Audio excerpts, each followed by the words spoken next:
तो Lord of land के पिछले एपिसोड में हमने देखा था कि फैंग के पास प्रिंसेस सुई उस वज्रा मंकी का पीछा करते हुए आ गई थी और अब आगे। तो एपिसोड के स्टार्टिंग में हम फैंग और प्रिंसेस सुई को देखते हैं, जहाँ प्रिंसेस सुई फैंग से पूछती है कि क्या मैं तुम्हारी सिटी में कुछ दिनों तक रह सकती हूँ। तो फैंग उससे पूछता है कि क्या तुम्हारे आई सिटी में तुम्हारे कुछ मसले चल रहे हैं। तो सुई बोलती है ऐसी बात नहीं है, मैं बस जब वहाँ रहती हूँ तो मुझे लगता है कि जैसे मैं किसी जेल में बंद हूँ, इसलिए मैं यहाँ आ गई। तो फैंग भी प्रिंसेस सुई से ज़्यादा कुछ नहीं पूछता और उसे यहाँ पर रहने के लिए परमिशन दे देता है। जिसके बाद वहाँ स्नोफॉल यानी बर्फबारी होने लगती है, क्योंकि यह साल का लास्ट मंथ था।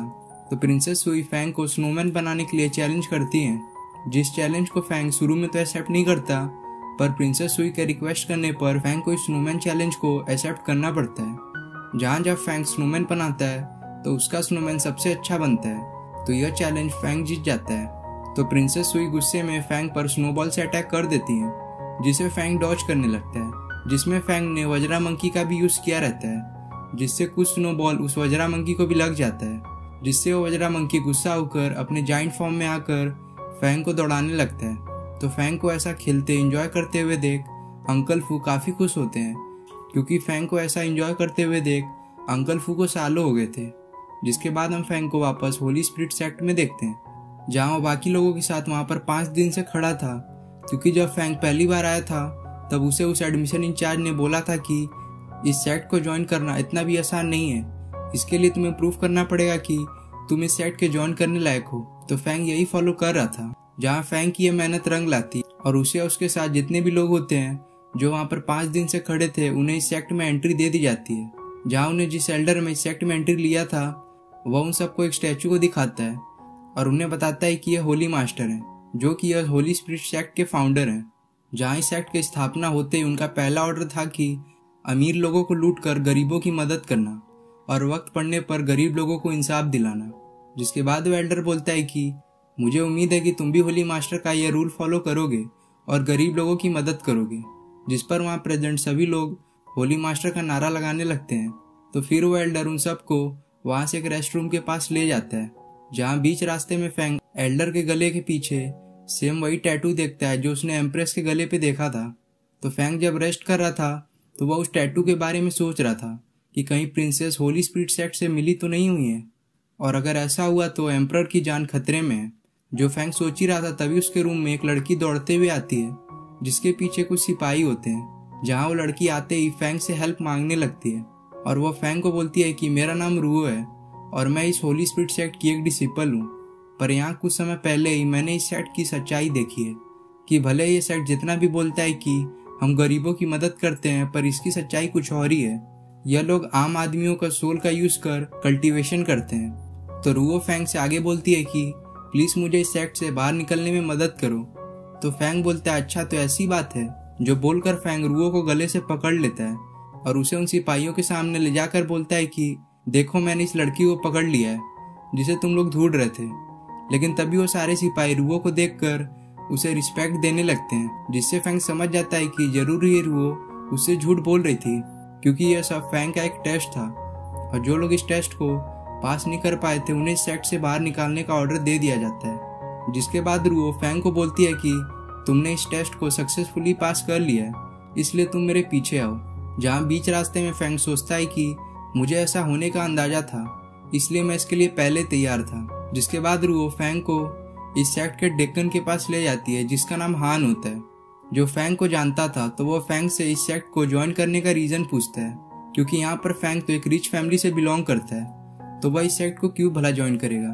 तो फैंग बोलता है क्योंकि मुझे इस सेक्ट की गरीब लोगों की मदद करने वाली बात काफ़ी अच्छी लगी, इसलिए मैं इस सेक्ट को ज्वाइन करना चाहता हूँ, ताकि मैं भी ज़रूरतमंद लोगों की मदद कर सकूँ। जिस बात पर हान कन्विंस हो जाते हैं तो वह फैंग को इस होली स्पिरिट सेक्ट का एक मेंबर एक्सेप्ट कर लेते हैं और वह फैंग को साथ ही में इस सेक्ट का एक टोकन भी देते हैं, जिसे लेकर फैंग वहाँ से निकल जाता है। जिसके जाने के बाद हान रूओ से फैंग पर नजर रखने को कहता है, क्योंकि अभी भी हान को फैंग पर शक होता है। जिसके बाद हम फैंग को देखते हैं, जो जब जा रहा था तभी उसे वो लड़का दिखता है जिसे फैंग ने जब देखा था जब वो पहली बार होली स्पिरिट सेक्ट ज्वाइन करने आया था, जिसका नाम डिसू होता है, जो कहीं जा रहा था। तो फैंग उसका पीछा करने लगता है, जहाँ डिसू एक रेस्टोरेंट में जाता है और वह वहाँ पर खाने के लिए ऑर्डर दे देता है। और वहीं पे हम 3 और लोगों को देखते हैं जो डिसू के आते ही अपना वेपन निकाल लेते हैं और वह लोग डीसू के पास जाकर उसके खाने को नीचे गिराकर उसे बोलते हैं, बच्चे तुमने मेरे 2 हेडेड लॉयन को चुराया है और मेरे एक भाई को भी जान से मार दिया है और अब तुम्हें इसकी भरपाई करनी पड़ेगी। जिस पर डीसू बोलता है, भरपाई तो तुम लोग करोगे, तो यहाँ पर तुम लोग चुपचाप जो तुमने मेरा खाना को नीचे गिराया है उसे खाओ और मुझसे माफ़ी मांगो ताकि मैं तुम्हें जान से ना मारूं। जिस बात पर वो लोग गुस्सा हो जाते हैं तो एक बंदा डीसू पर अटैक करता है, तो डीसू उसे पंच मारकर दूर भेज देता है और दूसरे बंदे को डीसू चॉपस्टिक से मारने जाता है, पर फैंग उसे ऐसा करने से रोक लेता है और उसे बोलता है इसकी क्या जरूरत है। और फैंग अपनी ब्लड ब्रेड निकाल कर उन 2 बंदे के गले पर रखकर बोलता है, जैसा डीसू ने बोला है तुम लोग वैसा करो वरना आज यहाँ पे तुम मारे जाओगे। तो वह दोनों फटाफट नीचे गिरे हुए खाने को खाकर वहां से भाग जाते हैं। जिसके जाने के बाद फैंग डीसू से पूछता है, आखिर तुम होली स्पिरिट सेक्ट क्यों ज्वाइन कर रहे हो और तुम्हारा घर कहाँ पे है। तो डीसू बोलता है, मैं तुम्हें ये तो नहीं बता सकता कि मैं होली स्पिरिट सेक्ट क्यों ज्वाइन कर रहा हूँ, पर मैं हिडन ड्रैगन सिटी के गलियों में रहता हूँ, जिस सिटी में फैंग भी रहता था। तो वह डीसू से बोलता है कि अब से तुम जब भी हिडन ड्रैगन सिटी में आओ तो तुम मेरी जगह पर रह सकते हो, क्योंकि मेरे घर में बहुत सारे रूम खाली होते हैं और वहाँ पर तुम्हें खाने के लिए खाना और रहने के लिए एक अच्छी जगह भी मिलेगी। जिस पर डीसू मान जाता है।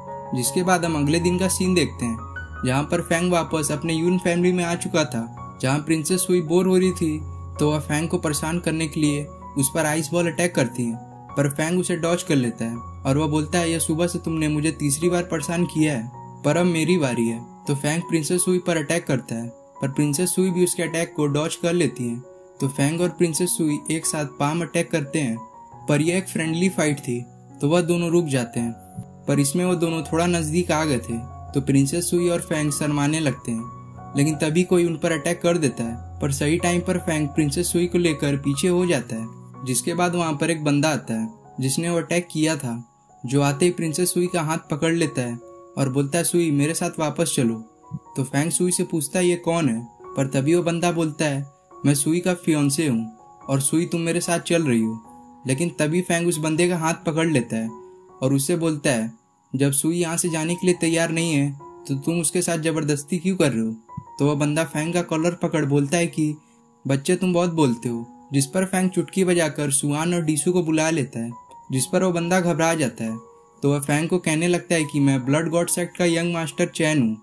तो ब्लड गॉड सेक्ट का नाम सुनकर फैंग अंकल फू को किसी को बुलाने के लिए भेज देता है और चैन से बोलता है, मैं तुम्हें इतनी आसानी से सुई को यहाँ से ले जाने नहीं दूंगा, पर अगर तुम मुझे फाइट में हरा दो तो तुम सुई को यहाँ से ले जा सकते हो। तो चैन बोलता है, ठीक है, जो भी बंदा फाइट के दौरान जमीन पर गिर गया तो वह इस फाइट को हार जाएगा। जिसके बाद वह लोग बैटल ग्राउंड में आ जाते हैं जहाँ फाइट स्टार्ट हो जाता है। तो चैंग फाइट के स्टार्टिंग में ही फैंग पर भारी पड़ने लगता है। तो प्रिंसेस सुई फैंग से कहने लगती है कि फैंग तुम मेरे लिए इतना रिस्क मत लो, पर फैंग कहाँ किसी की सुनने वाला था। तो वह चैंग पर लगातार अटैक करने लगता है, जिससे चैंग गुस्सा होकर अपनी थंडर अटैक का यूज करने लगता है, जिस अटैक को फैंग अपनी बॉडी में एब्जॉर्ब करने लगता है। तो फैंग को ऐसा करते देख चैंग काफी शॉक हो जाता है और फैंग कुछ ही देर में उस अटैक को अपने अंदर एब्जॉर्ब कर चैंग को एक पंच मारकर जमीन पर गिरा देता है। और यह सब फैंग उस डिवाइन पैटर्न के कारण कर पाया। और अब फैंग के फॉरहेड पर एक होली मार्क भी बन चुका था। जिसके बाद हम चैंग को देखते हैं जो इस मैच को हार चुका था। तो वह काफी गुस्सा होकर ब्लड गॉड सेक्ट का एक बहुत ही पावरफुल टेक्निक का यूज करने लगता है। तो फैंग भी तैयार होकर अपने डिवाइन पैटर्न का पावर यूज करने के लिए तैयार था, पर वो लोग जैसे ही आपस में अटैक करने के लिए आगे बढ़ते हैं वहां पर हान आ जाते हैं, जो उनको अटैक करके पीछे भेज देते हैं। और वह चैंग को बोलते हैं कि तुम फैंग से कभी भी जीत नहीं पाओगे, यहाँ पर फैंग तुमसे बहुत पावरफुल है और उसके पास कई सारे मिस्टीरियस टेक्निक भी हैं। जिस पर चैंग कुछ नहीं बोल पाता और वह गुस्से में वहां से चला जाता है, क्योंकि अगर चैंग ने यहाँ पर कुछ भी किया तो उसे फैंग के साथ हान से फाइट करनी पड़ेगी। जिसके जाने के बाद हान फैंग को बोलता है कि भले ही तुम यहाँ पर होली स्पिरिट सेक्ट के मेंबर बन गए हो, पर ऐसा काम तुम वापस मत करना, वरना इससे ब्लड गॉड सेक्ट और होली स्पिरिट सेक्ट के बीच में रिलेशनशिप खराब हो सकता है। तो फैंग भी इस पर हामी भर देता है, जिससे हान वहां से चले जाते हैं। जिसके बाद हम थोड़ी देर बाद का सीन देखते हैं, जहाँ पर डीसू अंकल फू को देख रहा था जो कि सोल्जर्स को ट्रेनिंग दे रहे थे। तो वह उनके पास जाकर उसे बोलता है कि आपकी टेक्निक बहुत ही पुरानी है और आपको इसमें कुछ इम्प्रूवमेंट करनी चाहिए।